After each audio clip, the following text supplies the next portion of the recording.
Bismillahirrahmanirrahim. Assalamualaikum warahmatullahi wabarakatuh. Alhamdulillahirabbil alamin. Assalatu wassalamu ala asrofi anbiya'i wal mursalin wa ala alihi wa sahbihi ajma'in wa ba'd. Ittaqullaha haqqa tuqatihi wa la tamutunna illa wa antum muslimun. Ikhwani fiddin rahimakumullah.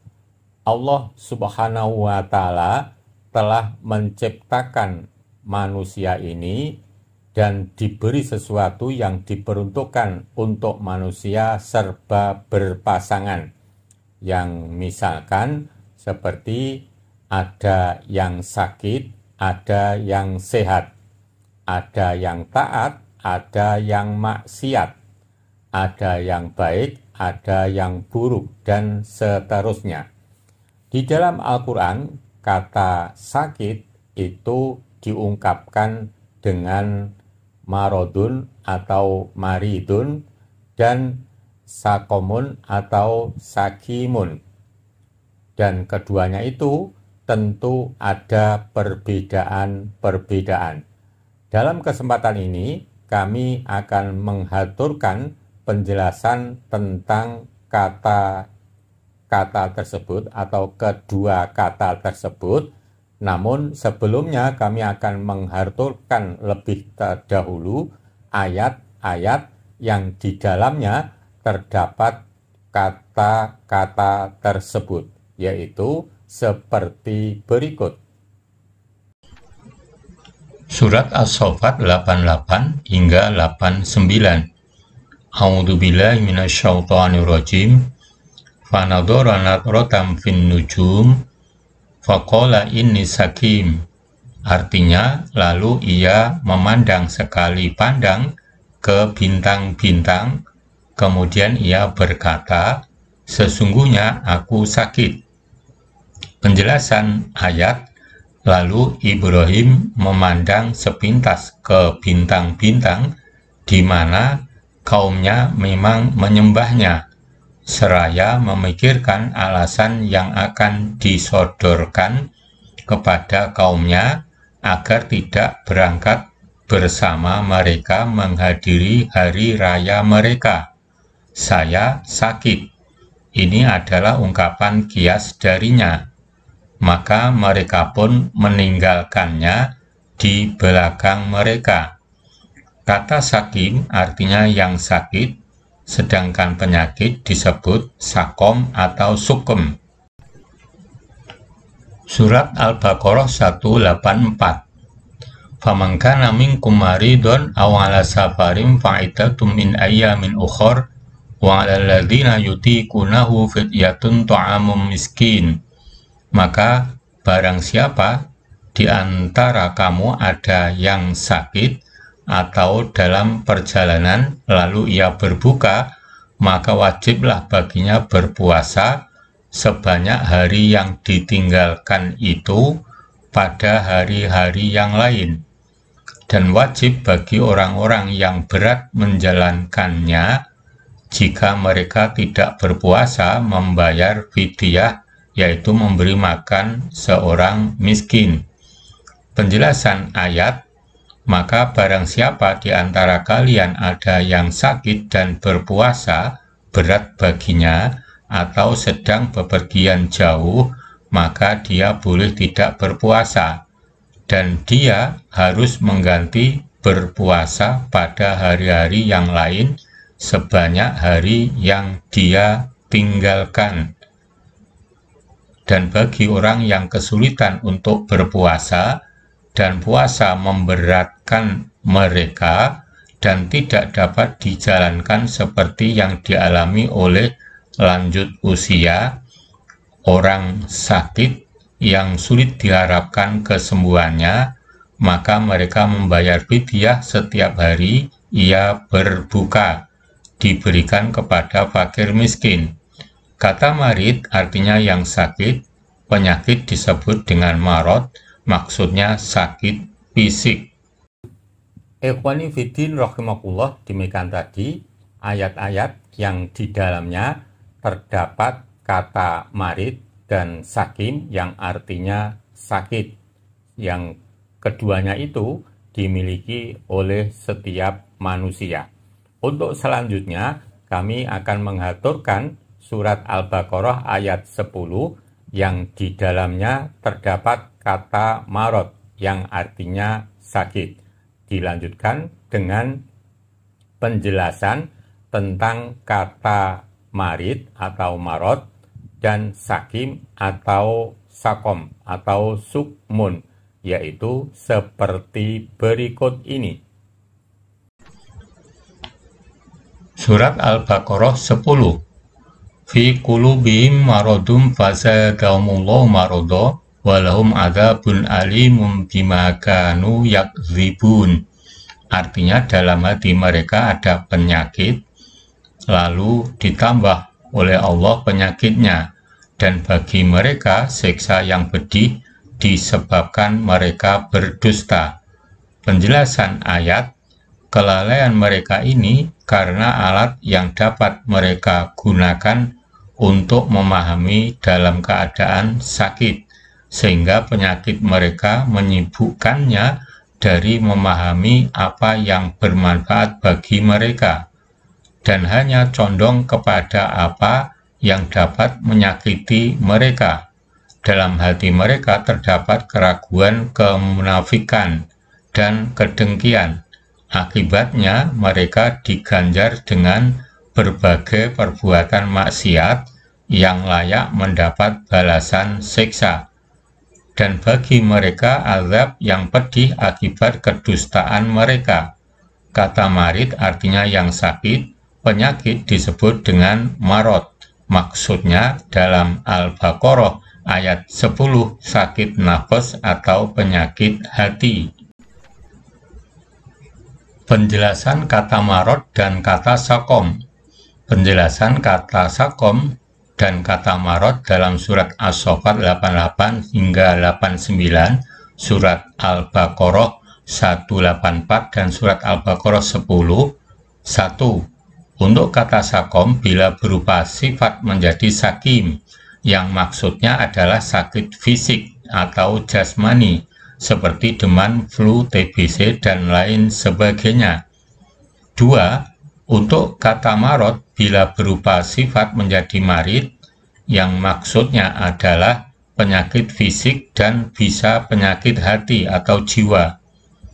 3. Untuk kata maridon pada surat Al-Baqarah 184, itu maksudnya penyakit fisik, dan kata marot pada surat Al-Baqarah 10 itu maksudnya penyakit hati.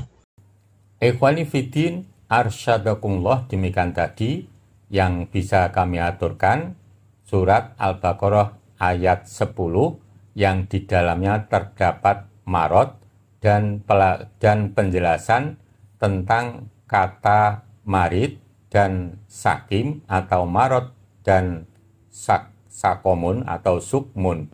Selanjutnya kami akan mengaturkan dampak dari penyakit hati, apa yang akan ditimbulkan, dan sebagian macam-macam penyakit hati, yang penjelasannya seperti berikut. Perbuatan yang ditimbulkan oleh penyakit hati. Penyakit hati yang ada pada setiap orang dapat mempengaruhi perilaku dan perbuatannya. Allah Subhanahu wa Ta'ala berfirman dalam surat At-Taubah ayat 125, wa ammal ladzina fi qulubihim maradun fasadathum rijzan ila rijzihim wa matu wa hum kafirun. Dan adapun orang-orang yang di dalam hati mereka ada penyakit, maka dengan surat itu bertambah kekafiran mereka di samping kekafirannya yang telah ada, dan mereka mati dalam keadaan kafir.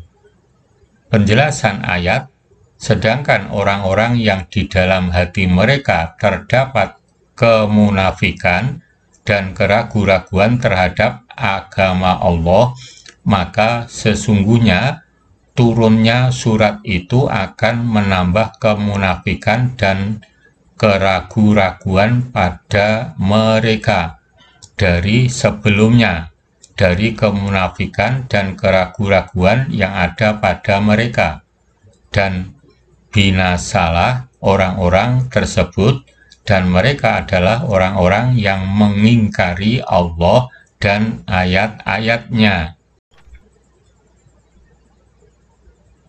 Di antara yang termasuk penyakit hati, riya, pamer, hasad, iri hati atau dengki, takabur, sombong, ujub, merasa lebih, ghadab, pemarah, ghibah, menggunjing. Ikhwani fiddin rahimakumullah, demikian tadi dampak akibat memiliki penyakit hati, melakukan hal-hal yang sifatnya bodoh atau tidak tahu, dan sebagian penyakit hati. Selanjutnya kami akan mengaturkan di antara obat penyakit hati atau yang bisa menyembuhkan penyakit hati agar tidak menjalar kemana-mana sehingga akan menimbulkan perbuatan-perbuatan yang menyimpang dari aturan Allah dan Rasul-Nya. Penjelasannya seperti berikut.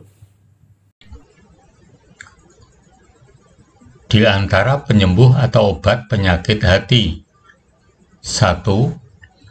Membaca Al-Quran dengan penghayatan.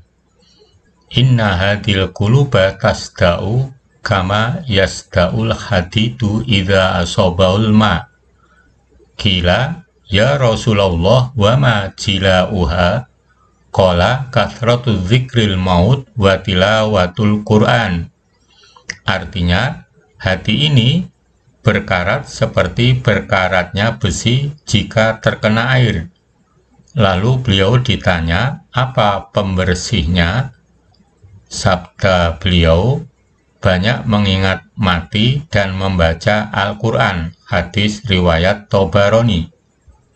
2. Mengatur perut dengan rajin puasa. Sumu tasihhu, berpuasalah kalian akan menjadi sehat. Hadis riwayat Tabarani. 3. Bangun malam untuk tahajud. Wa minal laili fasjud lahu wasabbihu lailan tawila. Dan pada sebagian dari malam, maka sujudlah kepadanya dan bertasbihlah kepadanya pada bagian yang panjang di malam hari. Al-Insan 26. 4. Merendahkan diri atau tawadhu. Wa ma tawadhu'a ahadun lillah illa rafa'ahullah. Dan tidak ada seorang pun yang bersifat tawadhu, merendahkan diri karena Allah, melainkan Allah akan mengangkat derajatnya. Hadis riwayat Muslim. 5. Mampu bersabar. Sebagai mukmin sejati harus mampu bersabar. Ya ayyuhalladzina amanu sabiru wasabiru. Hai orang-orang yang beriman, bersabarlah kamu dan kuatkanlah kesabaranmu. Ali Imran 200. 6. Mampu bersyukur. Fabtahu indallahi rizqa wa'buduhu washkurulah ilaihi turja'un. Maka mintalah rezeki itu di sisi Allah dan sembahlah Dia dan bersyukurlah kepadanya, hanya kepadanya lah kamu akan dikembalikan. Al-Ankabut 17. 7. Mampu bersikap ikhlas. Qala Rabbi bima akhwaitani la uzayyinanna lahum fil ard wa la uhwiyannahum ajma'in illa ibadaka minhumul mukhlasin. Iblis berkata, ya Tuhanku, oleh sebab engkau telah memutuskan bahwa aku sesat, pasti aku akan menjadikan mereka memandang baik perbuatan maksiat di muka bumi, dan pasti aku akan menyesatkan mereka semuanya, kecuali hamba-hamba Engkau yang mukhlis ikhlas di antara mereka. Al-Hijr 39 hingga 40. 8. Tawakal, menyerahkan diri kepada Allah. Allahu la ilaha illa huwa wa 'alallahi falyatawakkalul mu'minun. Dialah Allah, tidak ada Tuhan yang berhak disembah selain Dia, dan hendaklah orang-orang mukmin bertawakal kepada Allah saja. At-Taghabun 13. Ikhwani fiddin rahimakumullah, demikian tadi yang bisa kami sampaikan tentang penjelasan kata marot dan sakom dan perbedaannya, dan sebagian penyakit hati dilanjutkan dengan penyembuh penyakit hati. Semoga kita semuanya dilindungi Allah dari penyakit-penyakit hati itu, dan selalu dalam bimbingannya menuju jalannya yang amat sangat lurus. Amin. Billahi taufiq wal hidayah. Assalamualaikum warahmatullahi wabarakatuh.